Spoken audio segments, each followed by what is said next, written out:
If you've been paying attention to real estate headlines lately, you probably noticed something interesting. Banks, investors, and even a few policymakers have floated the idea of ultra-long mortgages. And by ultra-long mortgages, I don't mean 30 years or even 40-year mortgages. I'm talking about really long ones, like 50-year mortgages. And I get it, at a time when home prices in many markets are stretching affordability, the idea of stretching the loan term to reduce the monthly payment can sound like an easy solution, maybe even a good one. But what I want to walk you through today is the truth behind these 50-year mortgages, how they actually work, who they benefit, who they hurt, and why the downsides probably outweigh the advantages for most homeowners. And yes, if there are any upsides and I can find them, we'll include those too. Because this is not about fear-mongering, it's about getting you some clarity and understanding. My name is Bent Danholm and I'm a real estate broker and owner of Maxim Realty Orlando. I also have a career behind me in finance and banking, so I do know a little bit about borrowing money, lending money, and how this whole industry works and how it works for you as a borrower when you are taking out short-term loans versus long-term loans. So when you take out a mortgage, whether it's a 15-year loan or a 30-year loan or a 50-year loan, if they do come into fruition, you are borrowing money that you pay back in two parts. You obviously pay the principal, the amount you originally borrowed, and you pay interest. The longer the term, the lower your monthly payment. I think that part is pretty simple to most of us. But here's the catch. Longer terms make your payments cheaper today, but they dramatically increase the amount of interest that you pay over the life of the loan. And by dramatically, I mean really dramatically. On a 15-year mortgage, you are paying your loan pretty aggressively from day one. On a 30-year mortgage, the early payments are mostly interest, but at least you start making meaningful progress in paying off your loan after a few years. On a 50-year mortgage, you're basically renting money from the lender without building equity for a very, very, very long time. Let me put this in perspective with some real numbers. Let's take a $500,000 mortgage at today's average rates. A 15-year loan pays down 10% of the principal in just over 2 years. So after 2 years, you have paid off $50,000 of your $500,000 loan. Just 2 years, you're $50,000 down. A 30-year loan reaches that same 10% mark in about 7 years. So it takes you 7 years and you paid your loan off by 10% or $50,000 in our imaginary example. What happens if you took a 50-year loan out? How long would it take you to pay off 10%? It would take you 3 times as long as it would on a 30-year mortgage. You're only adding 20 more years, only actually 2/3 of the original payback time of the 30-year loan, but it takes you 21 years. 21 years before you paid off 10%.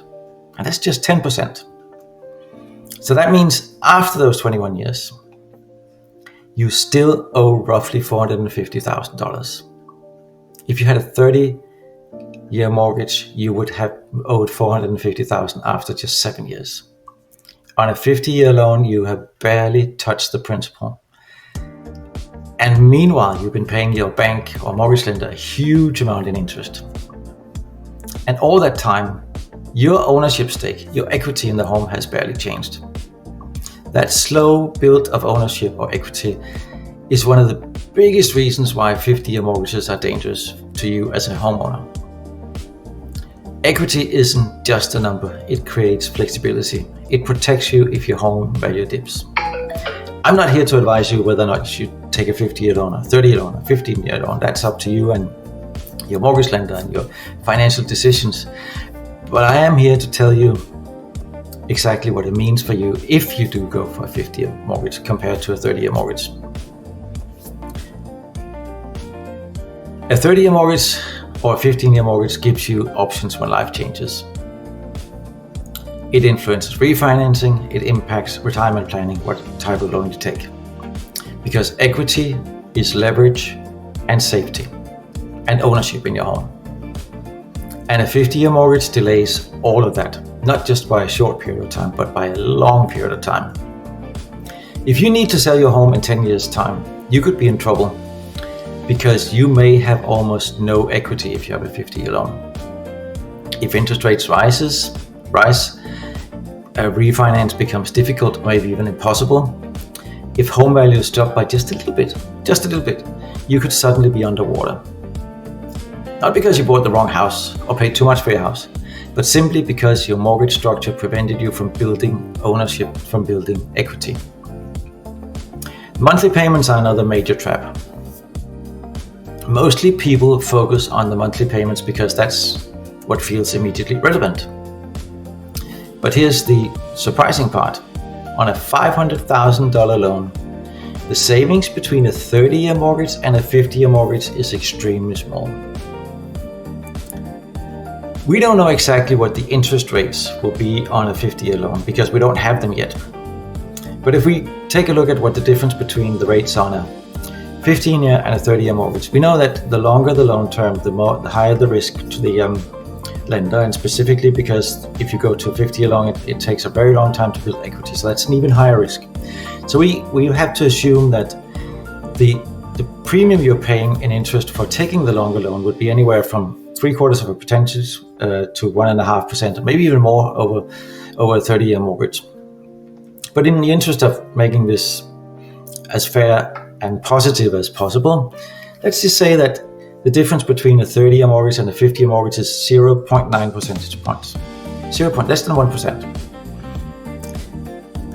Then, with today's interest rate, a $500,000 30-year mortgage payment, just the principal and interest, would be around $3,098 a month.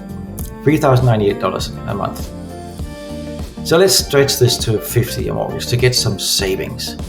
That's the idea, isn't it? You want to save, we want to be able to buy more, we want to be able to spend more money on a house, we want to be able to afford more. So we take a 50-year mortgage. Assuming the difference in interest rates is 0.9%, which is really low and very conservative, your interest and principal payment on a 50-year mortgage of $500,000 would be a little bit more than $3,089.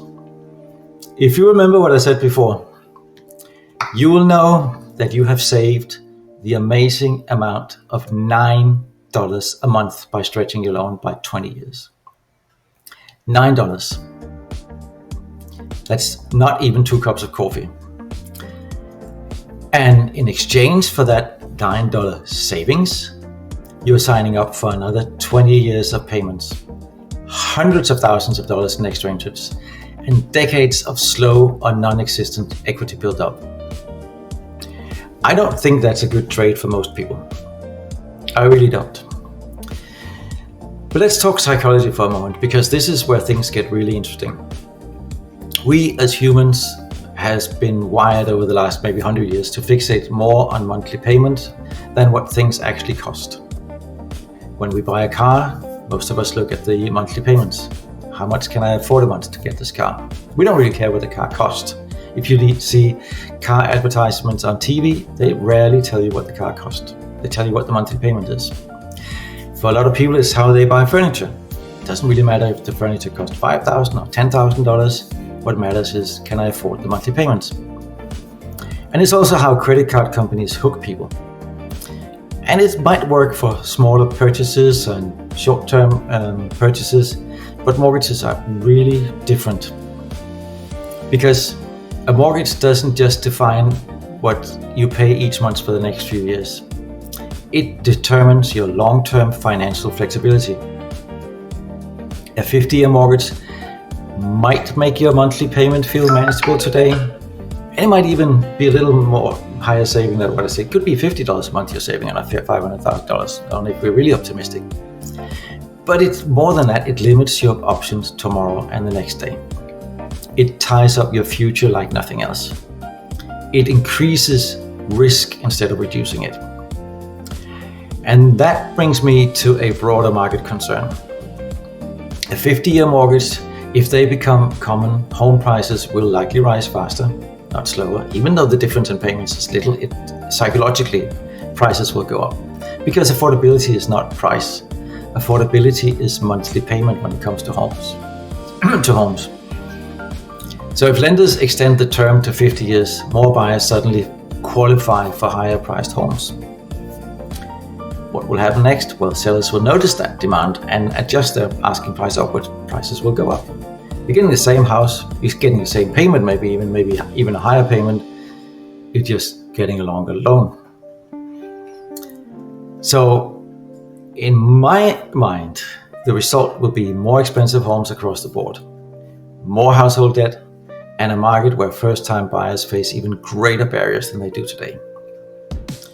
And it's not just something I'm fantasizing about. This is something that actually already happened in markets where 40-year mortgages exist. And if 50-year loans become widespread, the effect will be even more pronounced than with 40-year loans. Then some people point to Japan as a model, where intergenerational mortgages, loans that last 50 or even 70 years, they became common because home prices were so high. But those mortgages were a symptom of an unhealthy housing market, though not a solution. In Japan, decades of economic stagnation coincided with homeowners dedicating huge portions of their lives to servicing debt. They were basically tenants in their own home. Ultra-long mortgages did not create wealth. They just trapped people in cycles of repayment that spanned lifetimes. And I think we should learn from that example, not try to repeat it. Now, to be fair, let's talk about potential upsides. I did promise there would be some, and there are a couple of situations where a 50-year mortgage might make sense. I can see two at least, and I don't really see any other than the two, but I see two situations where 50-year mortgages might make a little bit sense. The first one is for investors who are focused purely on cash flow. If somebody buys a property as a rental and is optimizing for the lowest possible monthly payment, even a tiny reduction might work in their modeling. The other scenario is for borrowers who plan to prepay aggressively.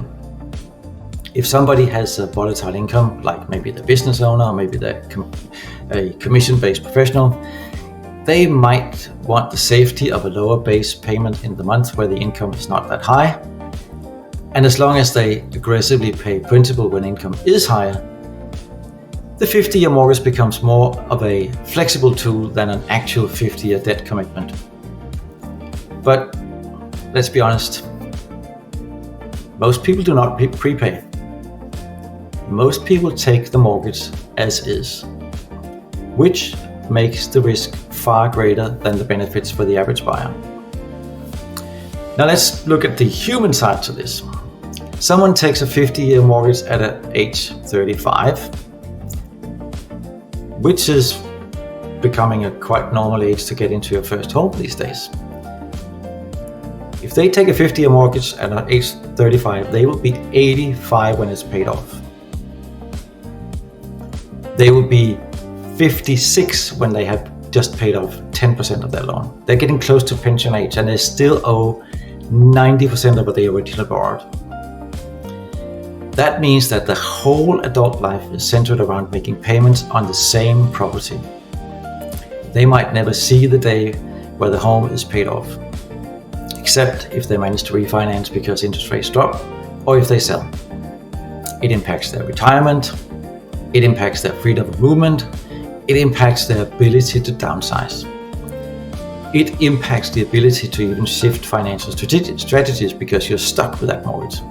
It's not just a loan, it's more like a lifestyle commitment, a lifelong lifestyle commitment. So to make things absolutely clear, let's look at two neighbors. They both bought a home, took out a $500,000 home mortgage today. One of them gets a 30-year mortgage, the other one gets a 50-year mortgage. 20 years from now, the 30-year borrower has built serious equity.